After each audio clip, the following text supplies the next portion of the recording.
द्रव्ययज्ञास्तपो यज्ञाः योगयज्ञास्तथा परे स्वाध्यायज्ञानयज्ञश्च यतयः संश्रिताव्रताः।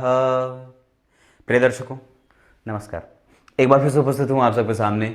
गुरुवार के कार्यक्रम में आ गया हूँ मैं। अब कहीं चला गया था 2 दिन के लिए, एक कार्यक्रम लेकर के जिसमें चंद्रमा के साथ किस तरीके से परावर्तित होकर के जो बल उसको प्राप्त होता है वो किसी और को भी मिल जाता है। ये अनोखा और अद्भुत कार्यक्रम जैसे शायद आपने पहली बार ही देख रहा हो या फिर देख रहे होंगे, देखा हो। शुरू करते हैं आज का कार्यक्रम। बन के रहिएगा, कहीं नहीं जाना है। उपस्थित हूं तो आप भी उपस्थित हो जाओ पूरे तरीके से। और कार्यक्रम के आरंभ में बोले गए श्लोक का अर्थ भी बताने वाला हूं। शुरू करते हैं आज का कार्यक्रम।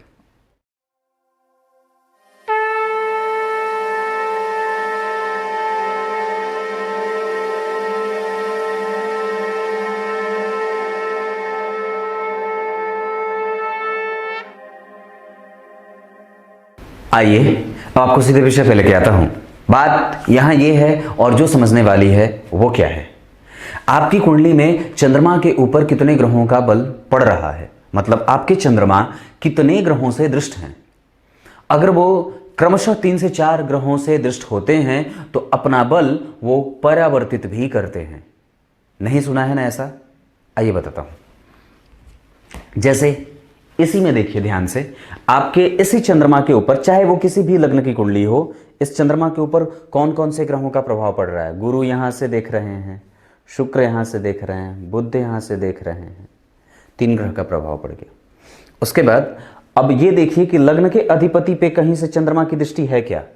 जैसे यहां लग्न के अधिपति स्वयं शुक्र बन रहे हैं।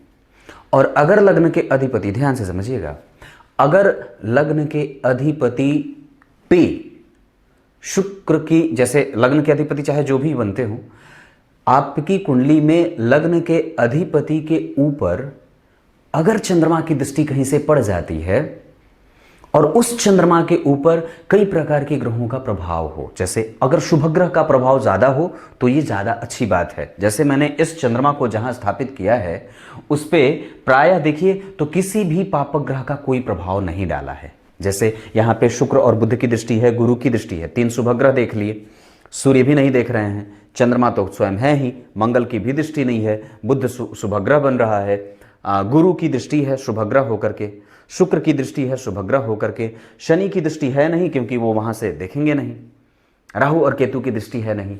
बस ये 3 बात आपको ध्यान देने की है कि आपकी कुंडली में लग्न के अधिपति चंद्रमा से दृष्ट हो और वो खुद चंद्रमा किसी भी प्रकार के पापक ग्रहों से दृष्ट ना होता हुआ हो, शनि मंगल राहु केतु का उन पे कोई असर ना हो। और अगर वो चंद्रमा लग्नेश को देख रहे हो और उनके ऊपर कई प्रकार के शुभ ग्रहों का बल है तो वो चंद्रमा आपके समस्त प्रकार के जितने ग्रहों का बल उनको मिल रहा है उन सब का बल वो अध्याय के रूप में आरोपित करके लग्नेश को दे देते हैं, जिसके कारण आपकी कुंडली में चंद्रमा को बल तो मिलता ही है, वो लग्नेश को भी वो संपूर्ण बल आरोपित हो जाता है, वो परावर्तित हो जाता है। ठीक उसी तरीके से जैसे आप आईने के सामने बैठते हो तो आपकी शक्ल परावर्तित होकर के आपके नेत्रों में और फिर वो दिख जाती है। मतलब यही है कि आपकी कुंडली में चंद्रमा कितने प्रकार के, अब ये किसी की भी कुंडली की बात करता हूं, वो चाहे दुनिया का कोई भी व्यक्ति हो, उसकी कुंडली में चंद्रमा के ऊपर जितने शुभ ग्रहों का प्रभाव पड़ा, जैसे उसको गुरु भी कहीं से 5वीं 7वीं और 9वीं दृष्टि से देख लिए। जैसे गुरु जहां बैठते हैं वहां से 5 घर आगे गिन लो। कुछ लोग बोलते हैं कैसे देखते हैं ये दृष्टि भाई, अब मैं बताता हूं। गुरु जहां भी बैठे होंगे ना वहां से वो 5 घर आगे, वहां से वो 7 घर आगे और वहां से वो 9 घर आगे दृष्टि डालते हैं। मतलब आप जहां बैठते हो खाली वहीं बैठे हो कि कहीं देखते भी हो, और जब देखते हो तभी तो कोई को असर करते हो और तभी तो आपका असर किसी दूसरे पे पड़ जाता है। तो बस यही बात है कि गुरु जहां बैठेंगे वहां से 5वीं दृष्टि से जो ग्रह यहां बैठेगा उसको प्रभावित करेंगे सकारात्मक रूप से, या वो जिन भावों के अधिपति हैं उसका प्रभाव वो डालेंगे। उसके बाद गुरु की सातवीं दृष्टि, मतलब सातवीं का मतलब क्या है, तो गुरु की 1 2 3 4 5 6 7, गुरु जहां बैठेंगे ना वहां से ठीक सातवीं दृष्टि से जहां वो बैठे हैं वहां से उस भाव को देखते हैं, मतलब उस पर उनका दृष्टिपात होता है और फिर वो अब इस भाव पे भी प्रभाव डालेंगे। गुरु जहां बैठे होते हैं वहां से 5वें भाव को देखते हैं, 7वें भाव को देखते हैं और 9वें भाव को। 7 यहां गिन लिया था, 2 आगे और गिन लो, 8 और 9, यानी कि गुरु जहां बैठे हैं वहां से 9वें घर को भी देखेंगे। सीधी सी बात है, बस यही दृष्टि है। शनि जहां बैठेंगे वहां से 3 घर आगे, उसके बाद 7 घर आगे, उसके बाद 10 घर आगे।